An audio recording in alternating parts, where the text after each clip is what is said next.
Hello again. If you were with us Monday, I'm so glad you came back. If this is your first time with us, we're glad you came today. Last time we were together, we looked at dot patterns and dot arrangements, and we used what we know to figure out what we don't know. We used our fluency strategies and mentally calculated how many dots there were. Do you remember the patterns? I put some here to remind us. Look at this crazy thing. Have you ever seen something like this before? This, in Holland, is called a rekenrek. School kids in Holland call this a rekenrek. I usually call it a beaded number line because I sort of want to giggle when I say rekenrek. How is this rekenrek like our dot patterns from Monday? Do you see any similarities? Oh, you're right. You can see each individual one. On the dots, you can see every dot. On the rekenrek, you can see every bead. And if you had to, I guess, you could count them. What else is the same between the dot arrangements and the rekenrek, or the beaded number line? Oh, I see that too. The dot arrangements were organized and grouped in ways that helped us see chunks, and so is the beaded number line. I love these alternating colors. They're very helpful. Let's see if our fluency strategies from Monday work on the rekenrek as well as they work on dot arrangements. Wouldn't it be amazing if those strategies could help us use what we know to figure out what we don't know all the time? I bet they can. Do you remember this arrangement from Monday? We used it and we took our mental powers and we used our mind to move this dot over here so we could see double fives. Let's see if that works on the rekenrek too. 1, 2, 3, 4, 5. That is pretty cool. Can you see it good here? When I counted 5, I could instantly see that 5 is exactly half of all these red beads.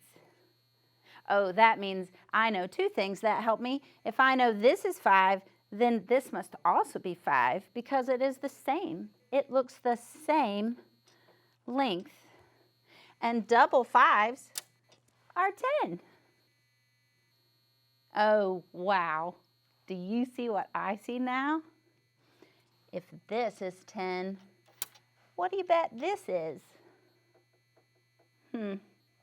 I bet if this is 10, this is 10 too.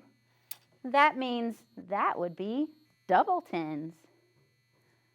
Do you know how much double 10s is? Oh yes, I know. Sorry, didn't mean to treat you like a first grader. Of course you know that double 10 is 20. 2 10s are 20. Let's up the ante. If we know 2 10s are 20 and we can easily see 5, then how much is that? That's true. 10 and 10 more is 20, and 5 more is 25. That's pretty amazing. Tough question. I wonder how many beads are on the whole entire number line, beaded number line. If this is 25, can you double 25? What? You just thought about money when you did that? Well, 2 25s is how much then? 50. You are amazing. Can you look at the beaded number line and just see the 50? I think it's here. Do you think I'm right? How could you check?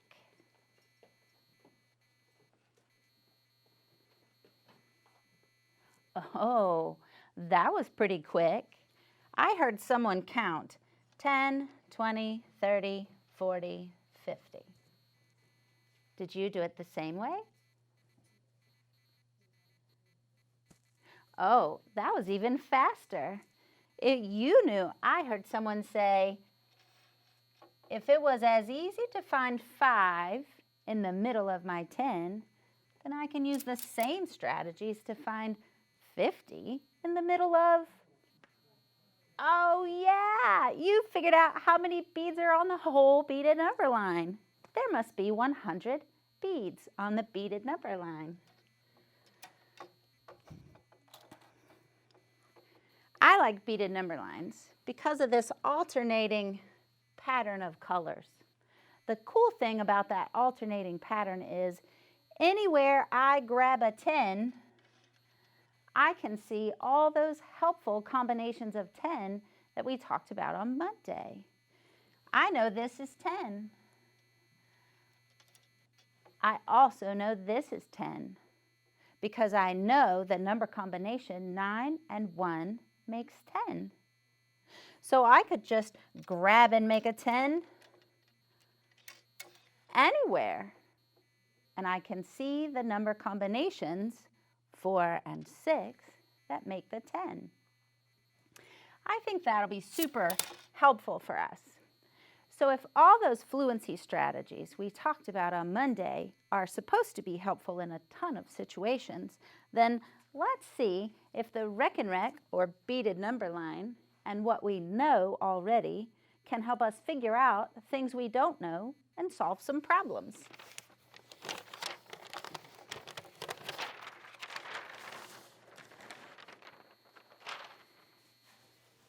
Here's a problem. It's not like a real problem, is it? It feels like a math problem. Is a math problem the same as a real life problem?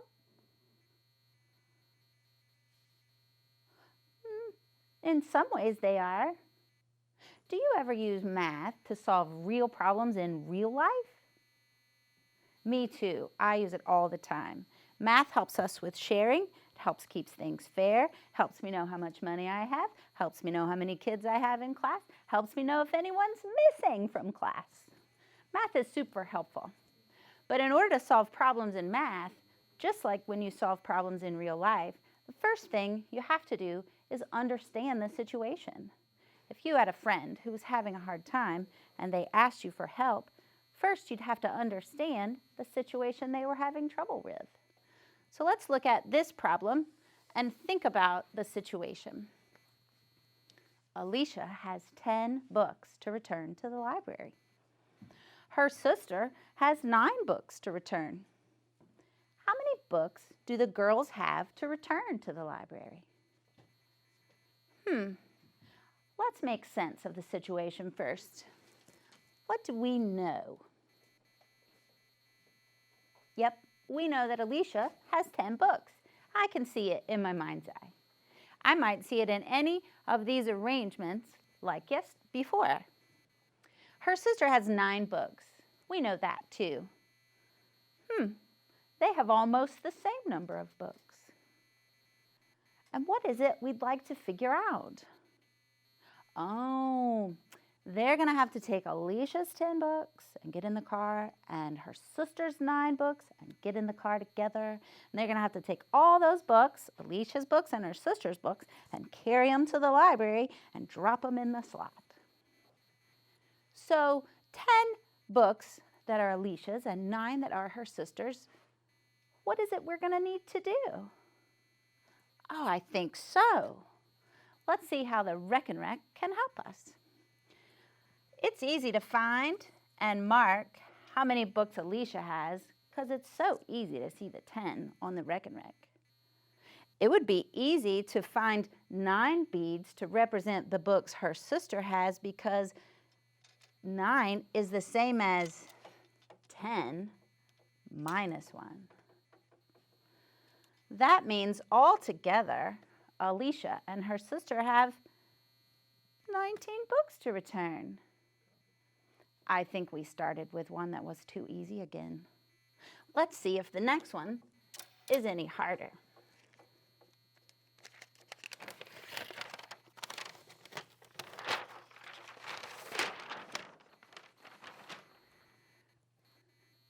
Ooh, marbles. I like marbles. Do you like marbles? I have big marbles and little marbles, red marbles and blue marbles. I have like a ton of marbles. They can make a mess, and they're sort of loud when they fall on the floor, but I think that's part of what makes them neat. Looks like in our new situation, Marcus has some marbles too. Can you read the first line to know how many marbles Marcus has?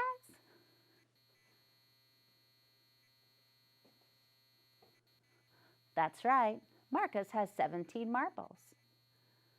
I wonder what's going to happen to Marcus in this marble situation. Let's read to see. He gives away 9 marbles.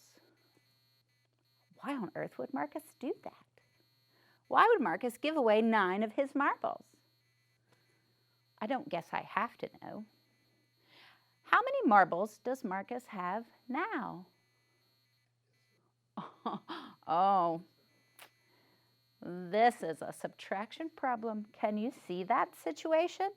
Imagine in your mind's eye marbles. They look a little like dots. 17 marbles. Can you see them in your mind's eye? Did you group them in helpful ways, like 10 and 7 more? Marcus has 17 marbles. Now in your mind's eye, can you imagine Marcus giving away some of the marbles?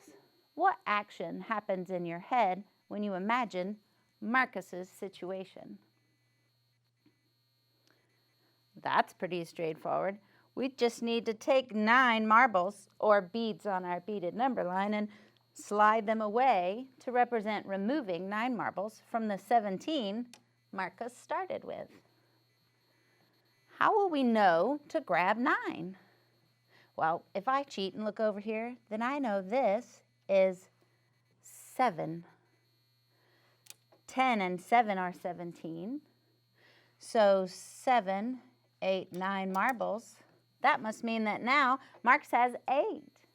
Look how the beads on the number line help me keep up with the number.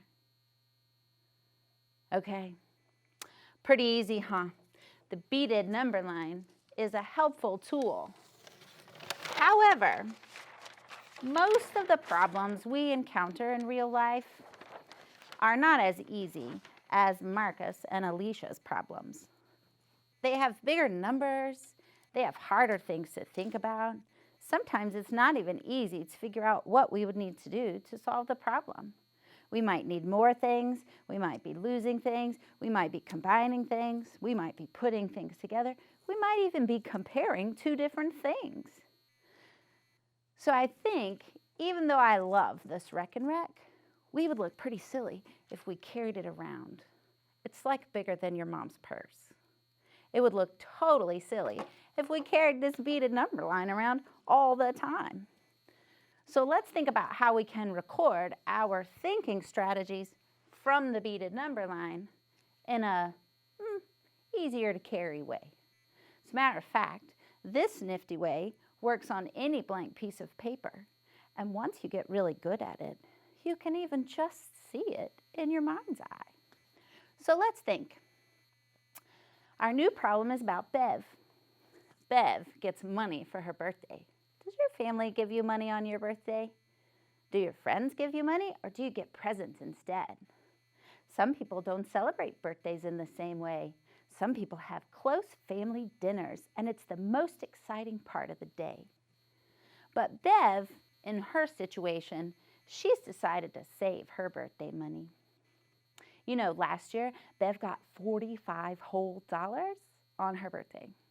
That seems like a lot of money. Bev thought the same thing too. She was really excited about having her birthday this year, but this year, Bev only got $36. But remember, Bev is saving her money, so we need to think about how much money Bev has now. How could we figure that out? Look at the beaded number line for just a minute and think about a strategy. Take what was happening in your mind's eye when you imagined yourself in Bev's situation.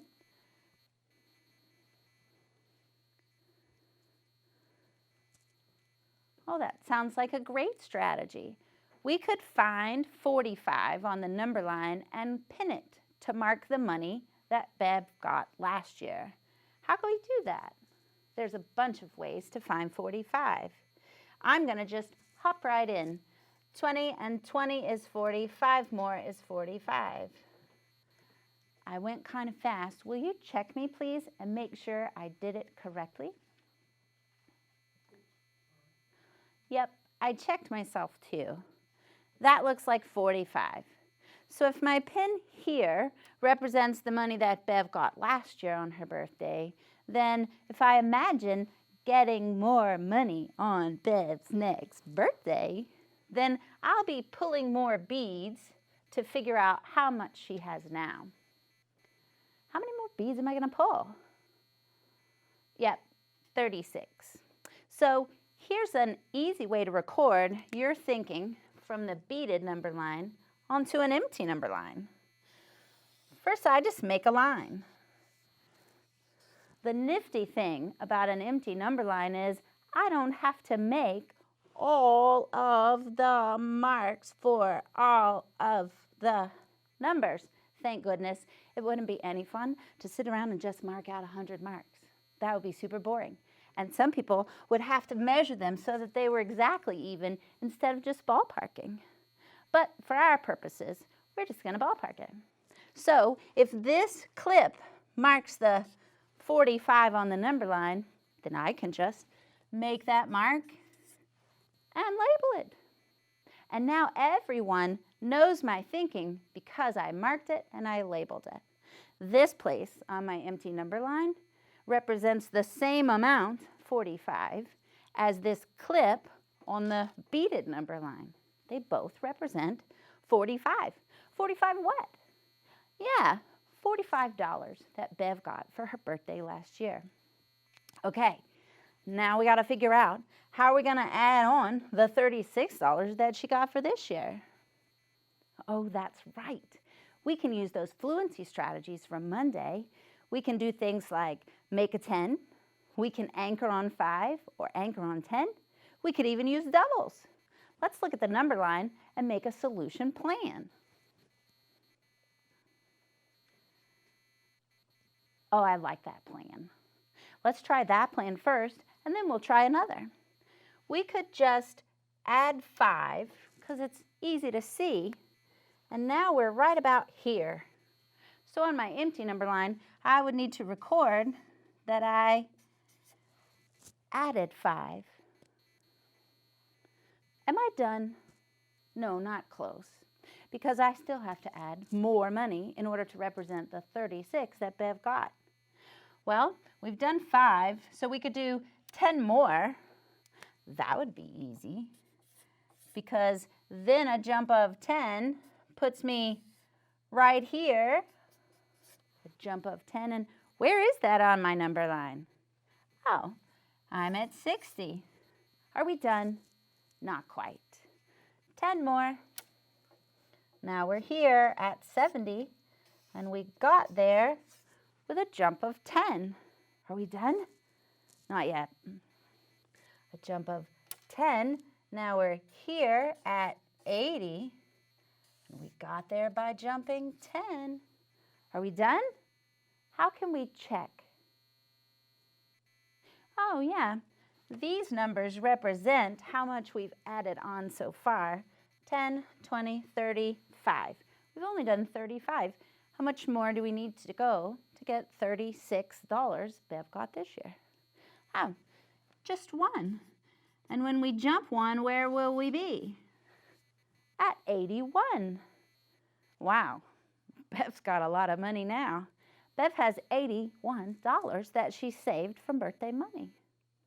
That's not the only way we could think about it.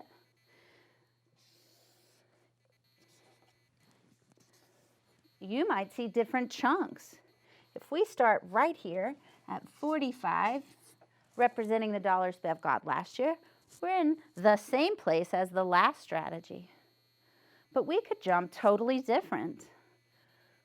We could jump 10, 20, 35, all at once. Can you add 35 to 45 in your mind's eye? Can you just jump 35? Some people can. And if they did, boom, they would find themselves at 80, just like before, and have only one more to add. Oops, my 80 looked like a 6, and you didn't tell me. Many strategies will get to the same answer. Let's try a super tough one.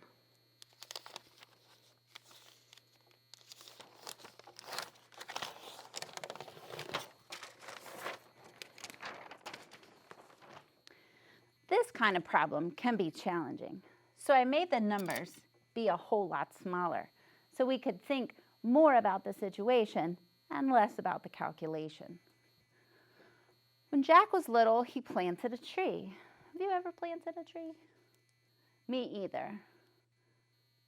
The tree was 3 feet tall when Jack planted it. Now the tree is 11 feet tall. How much taller is the tree now than it was when he planted it? I think I'll have to move my number line if I want to keep up with my recording on paper.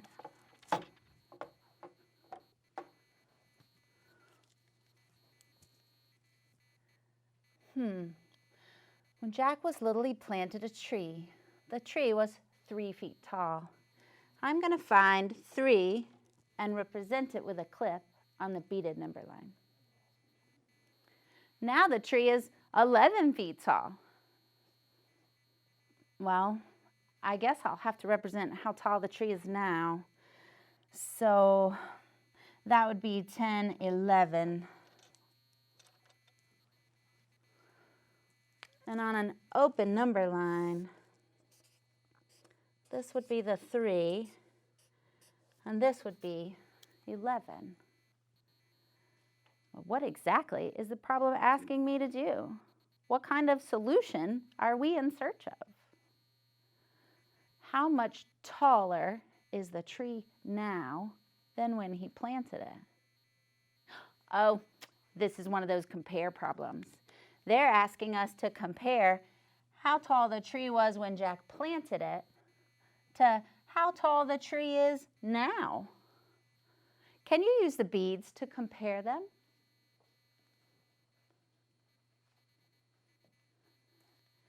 Oh, we could. To compare how tall the tree was when Jack planted it to how tall the tree is now, we could just find the distance or the difference between the 2 pins on the number line, or between the 2 heights of the tree then and now.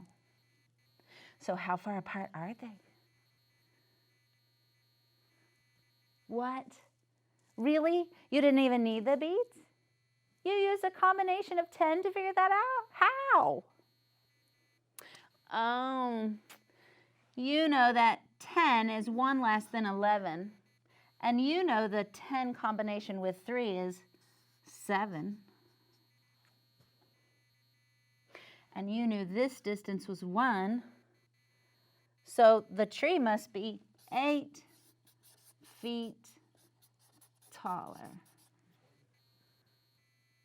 Amazing. Do you think this handy beaded number line, or even better, an open number line, works to solve subtraction problems too?